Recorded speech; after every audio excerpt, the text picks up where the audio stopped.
सकाळी 9च्या बातम्या. आता बातमी आहे चैत्र पौर्णिमेची. चैत्र पौर्णिमेनिमित्त कोल्हापुरात चैत्र यात्रा या ठिकाणी पार पडली. दख्खनचा राजा अशी ओळख असलेल्या श्री क्षेत्र ज्योतिबाची चैत्र यात्रा असून या निमित्तानं ज्योतिबा डोंगरावर भाविकांची मांदियाळी बघायला मिळते.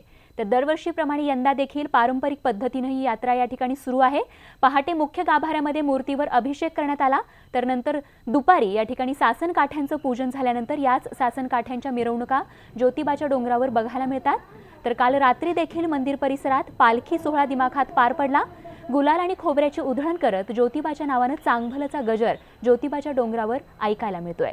महाराष्ट्रासह कर्नाटक, आंध्र प्रदेश आणि गोव्यातूनही अनेक भाविक डोंगरावर दाखल झाले असून भाविकांची गर्दी लक्षात घेऊन पश्चिम महाराष्ट्र देवस्थान समिती आणि कोल्हापूर पोलिसांनी वाहतूक मार्गामध्ये बदल केले, तसंच पार्किंगचं देखील नियोजन केलंय.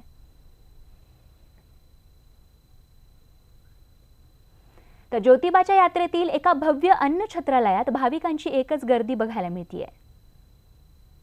ज्योतिबाची यात्रा ही ऐन उन्हाळ्यामध्ये असते आणि त्यातच दुपारचं सगळ्या भक्तांना भूक लागल्यानंतर अनेक सामाजिक संस्था मोफत अन्नछत्र सुरू करतात. आणि मी अशाच एका अन्नछत्रात आलेलो आहे. त्याचं नाव आहे सहज सेवा ट्रस्टचं अन्नछत्र. आपण जर पाहिलं तर आंब्याचं लोणचं आहे सुरुवातीला, नंतर आमटी आहे, बटाट्याची भाजी आणि वांग्याची भाजी आहे, त्यानंतर मसाल्याचा भात देखील आहे आणि लास्ट आपण बघतोय शिरा देखील आहे. हे सगळे पदार्थ खरं तर गेल्या अनेक वर्ष झालं सेवा ट्रस्ट मार्फत सगळ्या भाविकांना पुरवले जात असतात. आणि आपण बघतोय हा अतिशय मोठा असा शामियाना उभारलेला आहे मंडप या ठिकाणी. आणि त्या मंडपामध्ये आपण बघतोय अनेक कुटुंब, अनेक आबालवृद्ध जे आहेत ते सगळेजण खरं तर ह्या जेवणाचा आस्वाद घेत आहेत. आणि वेगवेगळ्या भागातून खरं तर ज्योतिबाचे सगळे जे भक्त आहेत ते सगळे येत असतात. आणि अगदी हे याचं जर व्यवस्थापन बघितलं तर अतिशय काटेकोरपणे ते केलं जातं. म्हणजे प्रत्येक भक्ताला कुठलाही पदार्थ कमी पडणार नाही याची देखील खरं तर सोय घेतलेली असते. आणि आपण बघतो दुसरीकडं रिकामी ताटं देखील नेण्यासाठी अशा पद्धतीची ट्रॉली या ठिकाणी ठेवण्यात आलेली आहे. आणि महत्त्वाचं म्हणजे विधान परिषदेचे आमदार माजी मंत्री सतेज पाटील यांनी देखील खरं तर आस्वाद घेतलेला आहे इथल्या सहज सेवा ट्रस्टच्या जेवणाचा. खरं तर जेवण संपत आलेलं आहे. काय प्रतिक्रिया कशी होती? गेले 19 वर्ष सहज सेवा ट्रस्ट हा उपक्रम राबवतोय आणि समाजातले सगळे लोक या उपक्रमाला मदत करतात.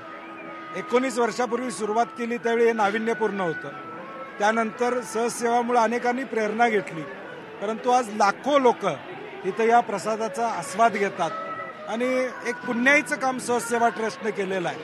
कारण की महाराष्ट्रातल्या अनेक जिल्ह्यातून, कर्नाटकातून लोक येतात. रांगेत जाऊन उभारून 3 तास थांबणं, त्याच्या आधी पोट भरून इथनं पुढं जाणं, मला वाटते मी म्हणलं तसं एक पुण्याईचं काम सहज सेवा ट्रस्टच्या माध्यमातून होतं. तुम्ही काय सांगाल, कसं हे सगळं व्यवस्थापन केलं जातं आणि साधारणतः किती दिवस असतो आणि किती लोक याचा लाभ घेतात? एकूण 4 दिवसाचं अन्नछत्र असतं आणि जवळजवळ 1.5 लाख लोक या अन्नछत्राचा लाभ घेतात. 300-350 स्वयंसेवक काम करत असतात आणि जवळजवळ 200 ते 250 पेड वर्कर काम करतात. असे 500-550 लोकांची टीम काम करत असते आणि 4 दिवस चालणाऱ्या अन्नछत्रात 1.5 लाख लोक अन्नछत्राचा लाभ घेतात. काय प्रतिक्रिया असते त्यावेळेला? कारण एकदम भूक लागलेली असते, उन्हाळ्याचे दिवस आहेत. साहेब, समाधानाचं जे समाधान बघायला मिळते ना डोळ्यातून प्रत्येक भाविकाच्या, ते आपल्याला समाधान देऊन जातं.